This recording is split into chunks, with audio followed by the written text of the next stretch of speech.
She is full of it. Why would you call while you pregnant? I'm finna have his baby next month, so I don't need Pampers. I don't need milk. You need Come on now, get it together. And when you get it together, it shouldn't even matter. It's gonna be together when these DNA. I got pregnant February 21st. That's the same day you left. We're sleeping together the entire time. While I'm on in the shower every night, 3 times a day, lunch, breakfast, and dinner, and I was the third. 7 days to get pregnant, baby. Blanks, you shooting. I'm not the only one that's shooting. And I received a text from a guy telling me to leave the hospital because that's his baby and he needs to be there. What? Like literally in the hospital. And I received a text telling me that the child that I'm waiting to come isn't mine. The courtroom buzzes with anticipation as Mrs. Watts takes the stand. Mrs. Watts appears in court to challenge the paternity of her deceased son Alex's supposed child with Ms. Cheryl. She questions whether Alex fathered the 20-month-old Caden and has requested a DNA test to get to the bottom of things. The court nods in agreement with her request. The stage is set and the audience leans in as the plot thickens. Mrs. Watts, you are here on behalf of your deceased son, Alex, who was tragically murdered just a few months. You stand here on his behalf because you doubt he fathered the defendant's 20-month-old son, Caden, and you have asked for a DNA test to determine the truth. Yes, Your Honor. A heavy silence falls as Mrs. Watts starts her harrowing tale. A tragic backstory unfolds, with Mrs. Watts recounting the ambush and murder of her 2 sons, Alex and Lewis. The emotional toll is palpable as she describes the horrific scene of arriving to find Lewis dead and Alex fatally wounded, later pronounced dead at the hospital. The room holds its breath, ready for the next twist in the story. I was called, received a phone call to come to a shooting where they said that my son was involved. When I got there, I didn't know at the time that my other son was there as well. My 2 sons went to visit a friend who had some type of altercation with some gentleman prior to my sons coming to visit their home. When my 2 sons got there, they were ambushed and murdered. Ms. Cheryl steps up with unwavering confidence and a story of love. Ms. Cheryl asserts with certainty that Alex was the father of her child, Caden. She paints a picture of their deep relationship, emphasizing Alex's recognition and treatment of Caden as his son, despite their time together being tragically cut short. As Ms. Cheryl makes her case, the courtroom braces for the evidence to come.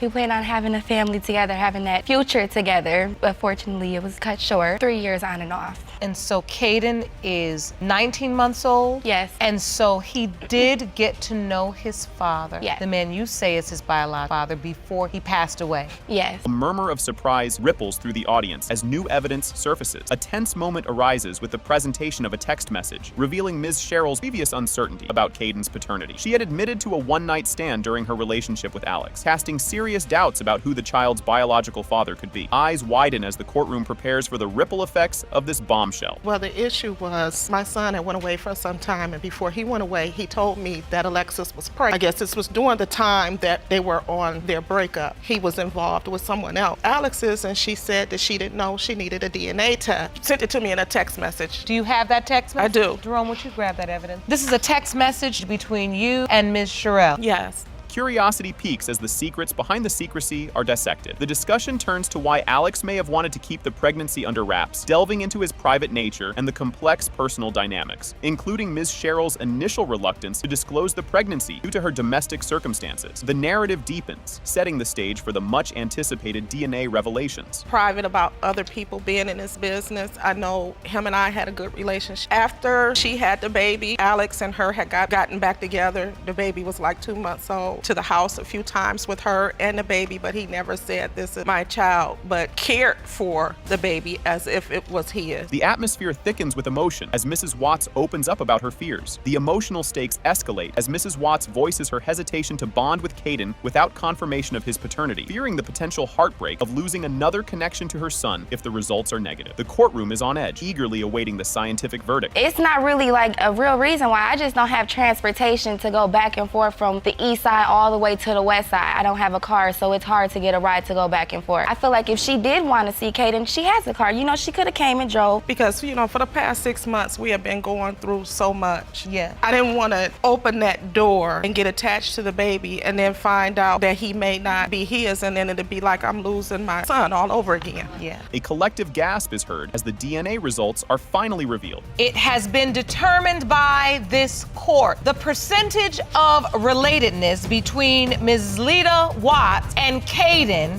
is 0.006%. You are not related. Here we go. Ms. Lohman is in court with hopes that her fiancé, Mr. Mitchell, is the biological father of her daughter, London. The outcome of today's DNA test is pivotal, as it will determine whether their upcoming wedding will proceed. Buckle up, because this is just the beginning of a roller coaster ride. Ms. Lohman, you are in court today hoping and praying your fiancé, Mr. Mitchell, is the biological father of your daughter, London. And you and your mother you say today's DNA results will determine the future of your family together. Yes, Your Honor. Things are heating up. Mr. Mitchell expresses his doubts about being London's father, sharing his concern that if the DNA test shows he is not the father, their planned wedding next month will be canceled. His cousin also fears he is being exploited due to his willingness to step up as a father. Just wait, the plot thickens. Mr. Mitchell, you say nothing would make you happier than finding out you are London's biological father, believing there is no way you are. You say if the DNA results prove you are not the father, next month's wedding is off. So you're joined by your cousin who fears you're being taken advantage of by plaintiff. Talk about drama. The ongoing uncertainty about London's paternity is causing frequent conflicts between Ms. Lohman and Mr. Mitchell. Ms. Lohman has never explicitly denied Mr. Mitchell's paternity, but admitted to the possibility of him not being the father, which strains their relationship. Next up, a peek into their tangled past. Me and Mr. Mitchell, we fight all the time about telling Mr. Mitchell that London is his. He will tell me, no, I don't think she is. But you've Everything also told him points that to her. she's not. No, I have never actually told Jonathan that he was not. I told him there was a possibility that he might not be, but I have never for sure told him he hasn't. Grab your popcorn. This is a good one. The backstory of their relationship unfolds, revealing they became close during high school. Their friendship turned romantic when Mr. Mitchell moved into Ms. Lohman's family home due to his difficult home life. Despite Ms. Lohman having a boyfriend at the time, their relationship escalated quickly. Hold on, it's about to get even more complicated. When we were sophomores in high school, we became really good friends. You know, he started opening up to me and telling me, about his home life. He came from a very hard, difficult, I went home and I spoke to my mother, my dad about it. They were like, yeah, we'll help him. He ended up coming to live with us. I was really happy when he got away from that. And so your relationship started while he was living with you and your family? Yes, ma'am. You won't believe this twist. About 2 months after Mr. Mitchell moved in with Ms. Lohman's family, their relationship became intimate. This occurred despite Ms. Lohman initially resisting due to her existing relationship, indicating complicated feelings and dynamics from the start. Strap in as we dive deeper into the saga. After about 2 months of him living with me and my family, we were sitting on the couch one day just talking, and he kissed me. Told him, I have a boyfriend, we can't do this. And he just kind of shrugged it off and said, okay. So at that point, Mr. Mitchell was just your friend? About a week after that, we were in the pool, we were swimming under the water, and he kissed me under the water, and I came up. I didn't stop it, let it continue, and we ended up,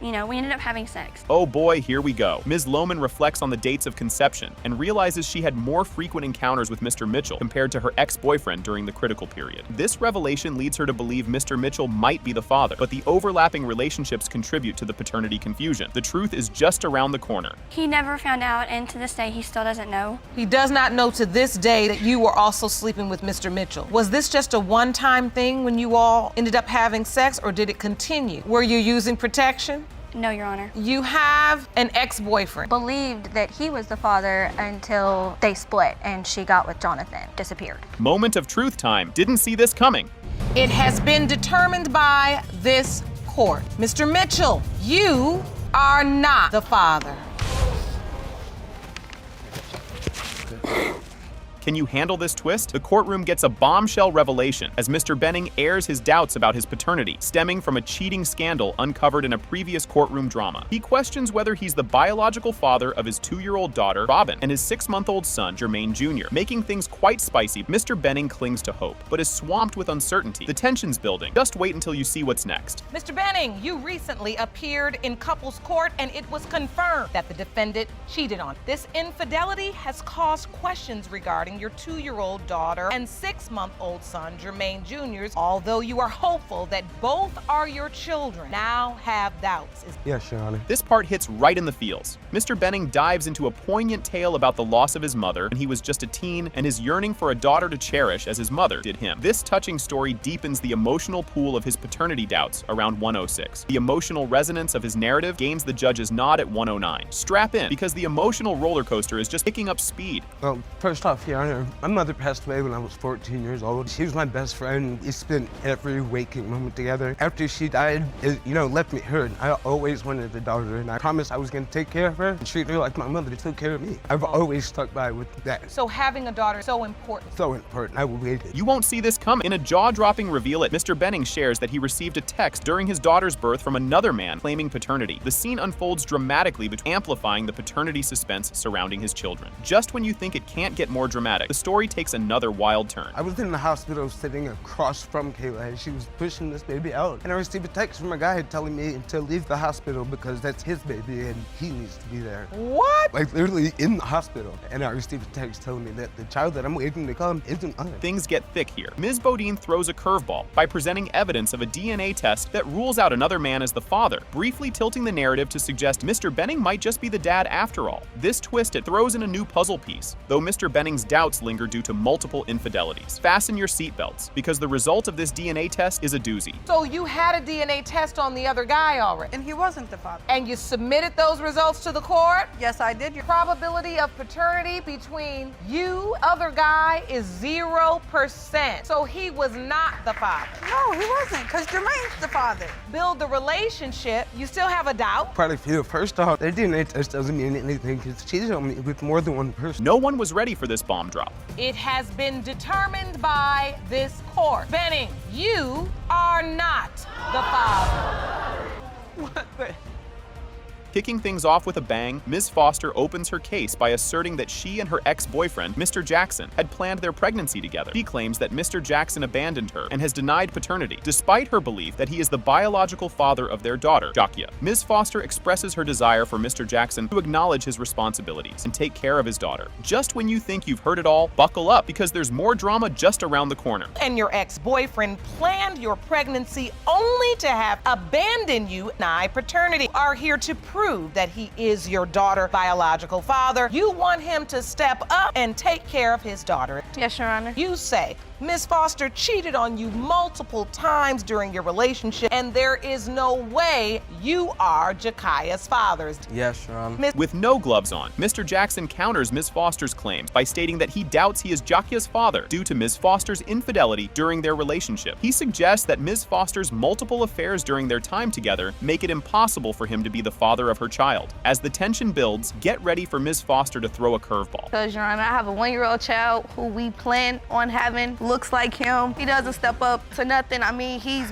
posted pictures on social media. That's not my baby. She don't even post the baby on social media. I'm not talking about social media. I'm talking about real parenting. In a plot twist you didn't see coming, Ms. Foster proudly declares herself as the best mother in the world, a statement challenged by Mr. Jackson, who hints at her alleged dishonesty about her sexual relationships, including with a man she claimed was her brother, but was actually another romantic partner. Strap in, folks, because the courtroom is about to turn into a roller coaster of emotions. In the midst of us staying together, he told me I was going to be his baby's mother. I'm the best mother in the world. That's why he said it. But the man that she had dropped her off at my house claiming was her brother was the dude she was sleeping with. It definitely was. Basically what the story was, she already came to my house by her so-called brother. After a jaw-dropping revelation, Ms. Foster recounts the overwhelming moment she discovered she was pregnant again. She describes her shock and dismay, considering her young age and the prospect of being a single mother to 2 children. As the tension reaches a fever pitch, watch out for Mr. Jackson's reaction. It's a doozy. I fell to the floor. I did 3 rolls around the floor in the doctor's office because I wasn't having no kids if I'm finna be a single mother to 2 children by myself. I'm 20. I told Marquise because Marquise was there. Physically, he was gone, out of sight, wasn't worried about him. Marquise is the brother. So I told him, I'm pregnant, could be the father, it's out of you and Sean. Off back, I told them. Slept with y'all around the same time in the same week. As the story unravels further, the judge questions Ms. Foster about her decision to only bring Mr. Jackson to court, despite her admission of having multiple sexual partners around the time of conception. Ms. Foster explains her reasoning based on the dates, but the judge remains skeptical due to the overlapping relationships. Fasten your seatbelts because the courtroom is about to get even wilder.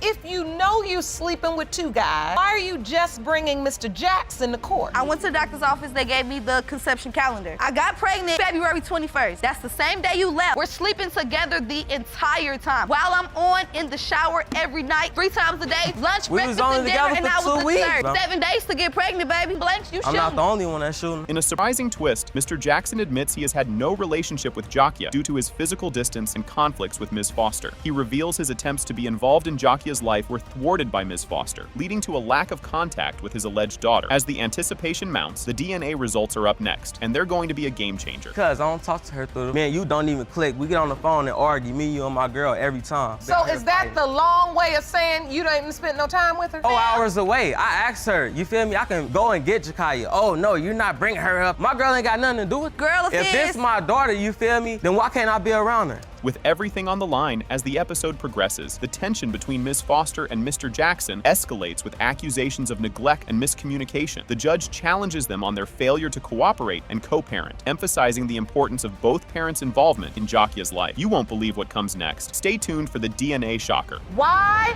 haven't you said to yourself, girlfriend, I love you to death, but I got a beautiful little baby girl over here, and I'm supposed to be the daddy? I got to go make a way. Yeah. Why is that not possible? I been said we can meet, you feel me? I did. But she you're said saying she was gonna she go won't buy do a it. car. Next thing you know, her excuse was her friend stole all her So it's your Exactly. testimony. You make a I plan, been made but the then plan. Ms. Foster. Going to get my little brother from St. Louis. In a moment that will have you on the edge of your seat, the climactic moment arrives as Judge Lake reads the DNA test results. It has been determined by this court. Mr. Jackson, you are not the father.